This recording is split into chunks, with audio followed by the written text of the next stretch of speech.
गौतम बुद्ध जब भी अपना प्रवचन समाप्त करते थे तो अपने शिष्यों को 3 बार समझाते थे और कहते थे कि जाओ अब अपना अपना काम करो। उनका एक प्रिय भिक्षु था अमर। उसे यह बात अजीब सी लगती थी कि रोज रोज एक ही बात को कहने का क्या मतलब है, और जब एक दिन उससे रहा नहीं गया तो उसने टोक दिया।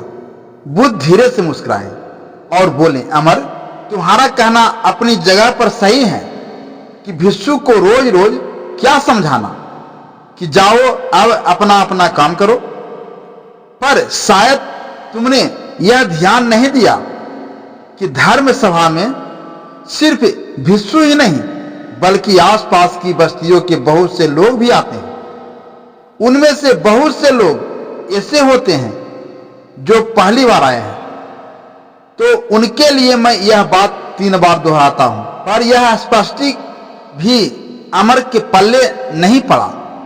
इस पर बुद्ध बोले, अमर, आज की सभा में जितने लोग बैठे थे उनमें सन्यासी तो बहुत सारे थे, पर एक चोर और एक वेश्या भी थी। कल तुम ऐसा करना कि किसी एक सन्यासी और उस चोर और वेश्या से जाकर मिलना और उनसे पूछना कि मेरी बातों का उन्होंने क्या अर्थ ग्रहण किया है। यह सुनकर अमर आश्चर्यचकित हुआ कि इतने लोगों की भीड़ में बुद्ध ने चोर और वेश्या को एक नजर में कैसे पहचाना, और भला मैं कैसे जानूं कि वह चोर और वेश्या कहाँ रहते हैं। बुद्ध मन के बात समझ गए। उन्होंने अमर को चोर और वेश्या के बारे में बताया और जाकर आराम करने को कहा। अमर ने जैसे तैसे उत्सुकता में रात काटी और अगले दिन सुबह सुबह तहकीकात के लिए निकल पड़ा। सबसे पहले वह एक सन्यासी के घर पहुंचा जो बहुत ही धर्म सभा में नियमित रूप से आता था।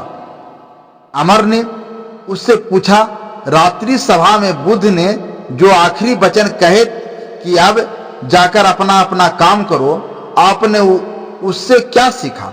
इस पर वह भिक्षु बोला, इसमें सीखने वाली क्या बात है। भिक्षु का नित्य कर्म है। शाम को ध्यान, अल्प भोजन और विश्राम। मैंने कल भी वही किया। अमर को पता था कि भिक्षु से उसे यही उत्तर प्राप्त होगा, अतः वह मुस्कुराया और चोर के घर की ओर चल पड़ा। अमर पूछते पूछते वह चोर के घर पहुंच गया। चोर उस समय सो रहा था। उसे उसके घर वालों ने जगाया और बताया कि भिक्षु अमर तुमसे मिलने आए हैं। यह सुनकर चोर चौंक गया और हाथ जोड़कर अमर के सामने हाजिर हो गया। अमर ने अपना सवाल दोहरा दिया। रात्रि सभा में बुद्ध ने जो आखिरी वचन कहे हैं कि अब जाकर अपना अपना काम करो, आपने उससे क्या सीखा। चोर विनम्र शब्दों में बोला, बुद्ध तो अंतर्यामी है, इसलिए आपसे क्या छिपाना है। मैं कल रात पहली बार बुद्ध की धर्म सभा में गया था और उनके प्रवचन सुनने से मेरा तो जीवन ही सफल हो गया। बुद्ध के प्रवचन सुनने के बाद मैं उनके कहे अनुसार अपना काम यानी कि चोरी करने निकल पड़ा, और कल इतना तगड़ा माल हाथ लगा कि अब आगे मुझे चोरी करने की जरूरत नहीं पड़ेगी। अब मैं अपना जीवन आराम से काट सकूंगा। चोर की बात सुनकर अमर हैरान रह गया। वह वहां से उठा और वेश्या के घर की ओर चल पड़ा। वेश्या अमर को देखते ही पहचान गई। उसने अमर को प्रेम पूर्वक घर के भीतर बुलाया और उसके लिए जलपान लेकर आई। जलपान ग्रहण करने के बाद अमर ने वेश्या के सामने भी अपना सवाल दोहराया। यह सुनकर वेश्या बोली, भगवान बुद्ध ने अपने प्रवचन के अंत में कहा कि जाओ अपना अपना काम करो।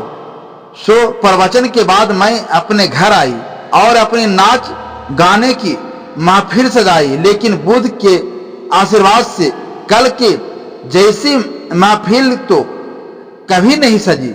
कल के महफिल में कई बड़े बड़े राजा महाराजाओं पधारे थे।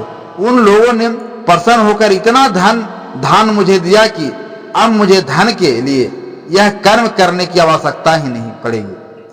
अमर के आश्चर्य की सीमा न रही। वह वहां से वापस महात्मा बुद्ध के पास गया। उसने बुद्ध को जाकर प्रणाम किया और उन्हें सारी बात कह सुनाई। बुद्ध बोले, अमर इस संसार में जितने भी व्यक्ति हैं सबके दिमाग अलग अलग हैं। वे सभी लोग अपनी बुद्धि और क्षमता के अनुसार ही हर बात का मतलब निकाल लेते हैं। इसलिए मैं अपनी इस बात को 3 बार कहता हूं कि जाओ अब अपना अपना काम करो। इसके पीछे मेरी सोच यही है कि किसी के समझाने में कहीं कोई कमी नहीं रह जाए, लेकिन इसके बाद भी लोग उस बात का मतलब अपने अपने हिसाब से समझते हैं और इसका कोई उपाय भी नहीं है। इसलिए यह सृष्टि ऐसी है, हम इसे बदलने के लिए लोगों को प्रेरित तो कर सकते हैं, पर हमारी बातों का कितना असर उन पर होगा यह कोई नहीं जानता है। इसलिए मैं सभी के साथ एक समान व्यवहार करता हूं और सभी को एक समान अपना अपना कार्य करते रहने के लिए प्रेरित करता रहता हूं। दोस्तों, उम्मीद करते हैं कि आपको यह कहानी पसंद आई होगी। दोस्तों, यह कहानी पसंद आने पर हमारे वीडियो को लाइक शेयर अवश्य करें और हमारे चैनल पर अगर नए हैं तो हमारे चैनल को सब्सक्राइब जरूर कीजिएगा। धन्यवाद।